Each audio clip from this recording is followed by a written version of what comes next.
Hello, I'd like to introduce to you two distinguished physicians, Dr. Timothy Elsner, the head of cardiac surgical service at the Mayo Clinic in Florida, and Dr. John Hartford, pulmonary and vascular specialist at New York's Cornell Hospital. Hello, doctors. Yes, sir. What is the latest information that you're finding out about this potentially life-threatening condition known as hypertension? We conducted a survey nationwide of patients and physicians, about 1,000 patients and just over 450 physicians, to get a better understanding of some of the attitudes and experiences regarding hypertension control, and some very interesting findings from that, basically indicating that patients and physicians aren't always on the same page when it comes to the control of this very serious health issue. What exactly is happening in the body with hypertension? Well, I think it's important to first of all take a step back and recognize that hypertension means high blood pressure, and people who have high blood pressure are at risk of heart disease and of stroke. And one of the things that we found in the survey is that my colleagues as physicians don't always recognize how motivated patients actually are to get their blood pressure under control. There's 75 million people in this country with high blood pressure, and that's about 1 in 4 adults, and most studies show that only about 50% of them are actually under control. So one of the things we need to recognize as physicians is that our patients really are motivated to get that blood pressure under control. We just need to be giving them better tools and more of an ability to work together, to work collaboratively, patients and their healthcare team working together to put together a strategy of lifestyle changes and medicines in order to get better control of blood pressure. So what is the takeaway from the survey that when, how, and where do we need to get our blood pressures checked? Well, I think there's a lot of different things that come out of this survey. Probably one of the most important is that patients need to understand what their blood pressure target is. When it comes to blood pressure control to prevent heart attack and stroke, close enough is just not good enough. Patients who have high blood pressure need to work with their health care team to know what their target blood pressure is and how to put together a strategy, seeing that healthcare team on a regular basis until we get that blood pressure under adequate control. Only once we get it under control is that heart disease and stroke risk going to go down. So this is really a first step on building a partnership, a better partnership between the healthcare community and patients to get better blood pressure control. And there's a lot of information that Mr. Elsner's group has. They have a website. Tim, you want to tell them about the website? Sure. It's minutehearts.org, and there you could find additional information about this survey as well as hypertension in general.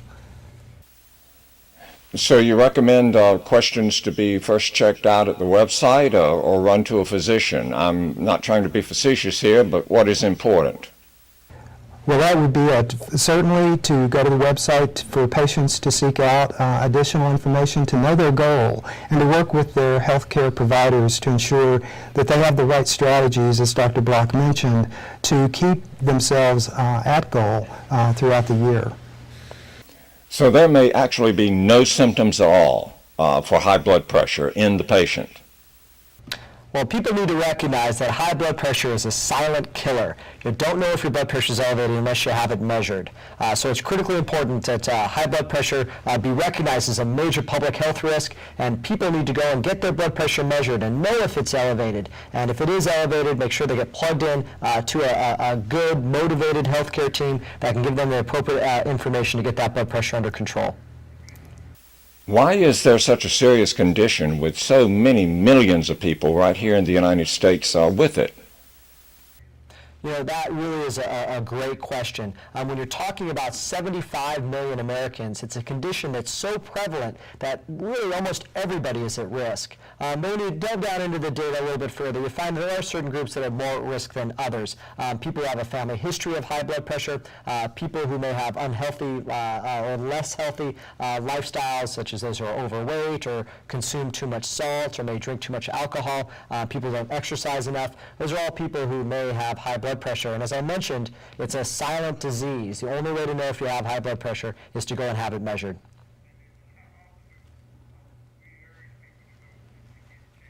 That's another great question. It really depends on if you've had problems with the blood pressure in the past or not. If your blood pressure's always been normal, it's probably reasonable just to get it checked once a year or a couple of times a year when you go to see your healthcare provider. But if it's been elevated, if your blood pressure's been high, or even if it's in what we call the pre-hypertension range, it's important to get it measured more often. And we actually recommend, if your blood pressure's high and if it's uncontrolled, that you see your healthcare team at least every 4 to 6 weeks and work with them to get that blood pressure under control. Even in my practice, we have a lot of patients who measure their blood pressure at home, so we can get that important data and transfer that data back and forth between patients and their healthcare team. So we should check our blood pressures more often than in the past? Correct. Correct. Is there some really small symptom to look out for, such as maybe being at high risk, overweight, and smoking? Isn't there something that the body wisdom could tell you? You know, we really wish that there was, because I think people, if there was a physical finding or a symptom that people had if their blood pressure was high, I think they'd sometimes take it more seriously. But one of the problems with it being a silent disease is that people generally feel well who have high blood pressure. So the only way to know if it's high is to go and get it checked. Well, thank you very much for being with us today, doctors. That's Dr. Elsner and Dr. Hartford. Thank you again.